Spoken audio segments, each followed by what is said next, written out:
வணக்கம் மக்களே! நான் உங்க கோகுல். ஆந்திர பிரதேஷ்ல காக்கிநாடா அப்படின்கின்ற ஒரு டிஸ்ட்ரிக்ட்ல அக்ரஹாரம் அப்படின்கின்ற ஒரு வில்லேஜுங்க. அங்க கடந்த ஜூன் 6ஆம் தேதி ஞானேஸ்வரி அப்படின்கின்ற ஜானவி பாப்பா தொலைஞ்சு போய் கிட்டத்தட்ட 2 மாசத்துக்கு மேலயும் ஆயிக்கிட்டு இருக்கு. இப்ப வரைக்கும் பாப்பா சம்மந்தப்பட்டு எந்த ஒரு எவிடன்ஸும், பாப்பா இங்க தான் இருக்கு, இதுதான் பண்ணியிருக்கு, பாப்பாவுக்கு இதுதான் நடந்திருக்கு அப்படின்ட்டு எந்த ஒரு எவிடன்ஸும் இதுவரைக்கும் போலீஸ் வந்து அஃபிஷியலா சப்மிட் பண்ணவே இல்லங்க. ஸோ எத்தனையோ டீம்ஸ வச்சு செக் பண்ணிட்டாங்க.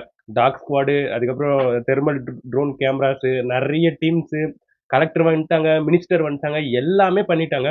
ஆனா பாப்பா சம்மந்தப்பட்டு எந்த ஒரு அப்டேட்டும் கிடைக்கவே இல்ல.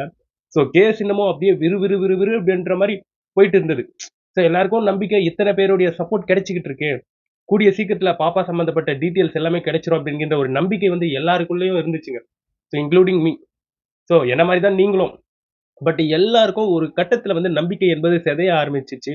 ஸோ எல்லாருமே அவங்கவங்க கடவுள்களை வந்து பிரார்த்தனை பண்ணிட்டு இருந்தாங்க. இப்போ நாட்கள் போக போக ஆல்மோஸ்ட் எல்லாருக்கும் நம்பிக்கை அப்படியே சிதைஞ்சு அப்படியே ஹோப் லாஸ் ஆயிடுச்சுங்க. ஸோ இந்த மாரி தான் இந்த பாப்பாவுடைய கேஸ் என்பது கடைசியா போய் நின்னுடுச்சு. ஸோ இந்த மாரியான ஒரு சிச்சுவேஷன்ல அவங்களுடைய அம்மா, அப்பாவெல்லாம் எந்த அளவுக்கு பயங்கரமா ஃபீல் பண்றாங்கன்றது நான் ஒண்ணும் சொல்லி உங்ககிட்ட வந்து புரிய வைக்க வேணாம். ஏன்னா ஒரு குழந்தைய இழந்திருக்கக்கூடிய அம்மா, அப்பாவுடைய அந்த வலி என்பது ரொம்ப துயரகரமானதுங்க. அந்த அளவுக்கு பயங்கரமா ஃபீல் பண்ணிட்டு இருப்பாங்க. ஸோ ரீசென்ட் டேஸா அவங்க வந்து பயங்கரமா ஃபீல் பண்ணியிருக்காங்க. ஸோ அந்த குழந்தைய வந்து நெனச்சு. ஸோ அந்த குழந்தையுடைய அந்த ஞாபகத்துக்காக அவங்க என்ன பண்ணியிருக்காங்கன்னா, ஒரு ஒயிட் கலர் டாக வந்து வாங்கி, ஸோ அந்த டாகுக்கு வந்து ஜானு அப்படின்ற ஒரு பேர வச்சு அந்த நாய வந்து வளர்த்துட்டு வராங்க. சோசியல் மீடியால அந்த காட்சிகள்லாம் பார்க்க முடியுது. அதெல்லாம் பார்க்கும்போது மனசுக்கு அவ்வளோ கஷ்டமா இருக்கு. ஏன்னா, ஒரு குழந்தை காணாம போன அந்த வலி வந்து இந்த தாய்க்கும், தந்தைக்கும் தாங்க தெரியும். கொஞ்சம் ஜஸ்ட் யோசிச்சு பாருங்களேன்.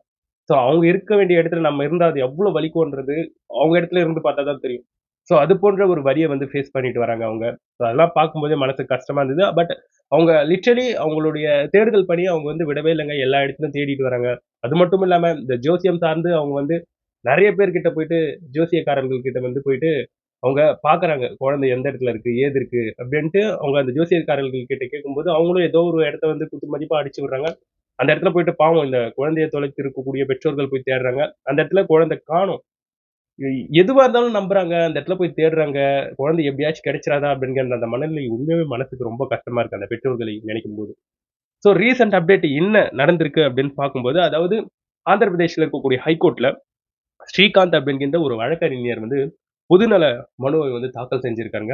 அந்த பொதுநல மனு என்னன்னு பார்க்கும்போது, அதாவது PIL அப்படின்கின்ற ஒரு பொதுநல மனு. இதோடைய எக்ஸ்பேன்ஷன் என்னன்னு பார்க்கும்போது, பப்ளிக் இன்ட்ரஸ்ட் லிட்டிகேஷன் என்கின்ற ஒரு பொதுநல மனுவை வந்து ஸ்ரீகாந்த் அப்படிங்கின்ற ஒரு வழக்கறிஞர் தாக்கல் செஞ்சு, பல கேள்விகளை வந்து ஹைகோர்ட்ல வந்து அடுக்கியிருந்தாங்க.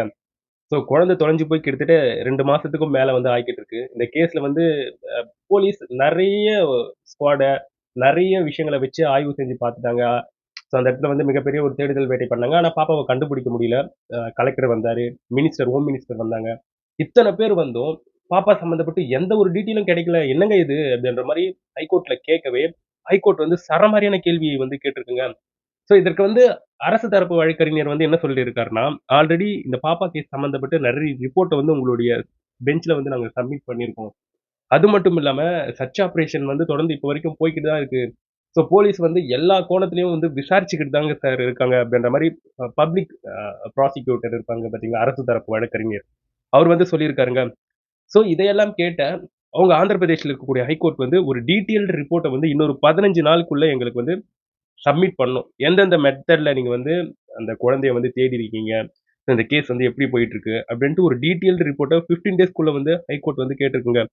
அது மட்டும் இல்லாம ஹைகோர்ட் வந்து இன்னொரு புதிய தகவலை வந்து கேட்டிருக்கு. அது என்னன்னு பார்க்கும்போது, இதுவரைக்கும் எத்தனை குழந்தைகள் வந்து காணாம போயிருக்கு ஆந்திர பிரதேஷ்ல.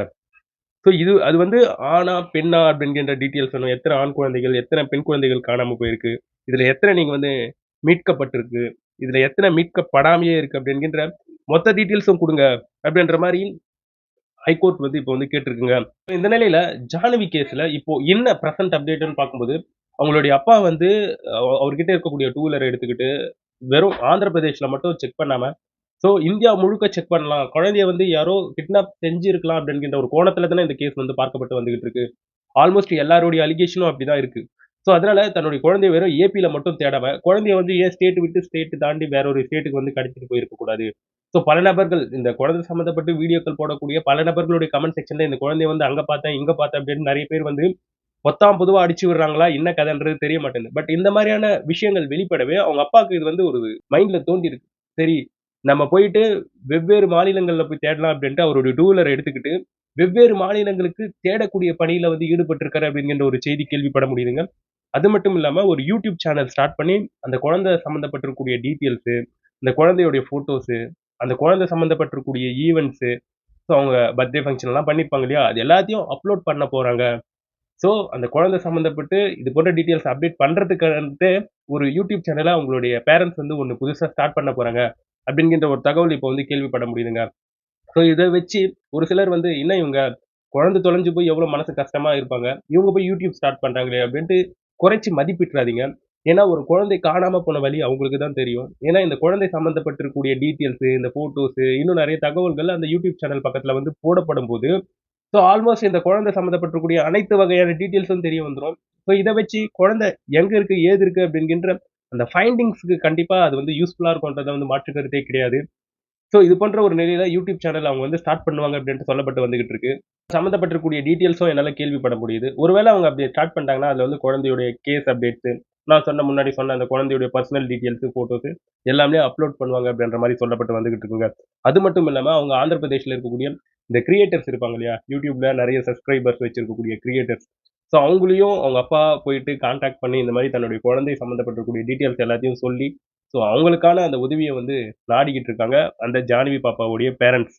ஸோ இதுதாங்க ரீசென்ட்டா அந்த குழந்தை கேஸ்ல கிடைச்சிருக்கக்கூடிய அப்டேட்ஸ். உண்மையாவே மனசுக்கு ரொம்ப கஷ்டமா இருக்கு. நானும் இந்த குழந்தை கேஸ்ல வந்து இப்பலாம் பெருசா எதுவும் பேசுறதே இல்ல. ஸோ பேசி ரொம்ப நாள் ஆச்சு.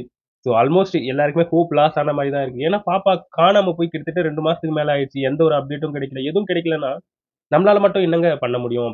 அந்த கடவுள மட்டும் கும்புறத தவிர்த்து நம்மளால என்னங்க பண்ணிட முடியும்? ஸோ மனசு லிட்டரலா வேதனைப்படுது. ஹோப் லாஸ் ஆயிடுச்சு. உண்மையாவே அந்த பெற்றோர நெனச்சு பயங்கரமா ஃபீலிங்கா இருக்கு. ஸோ, தொடர்ந்து நம்மளுடைய அந்த பிரார்த்தனைகள வந்து கடவுள்கிட்ட வந்து முன்வைப்போங்க. இந்த பாப்பா கிடைக்கணும். அந்த கடவுள் வந்து கண் திறக்கணும். ஸோ, நான் வந்து உங்கள அடுத்த ஒரு வீடியோல பார்க்குறேன். பாய் நண்பர்களே.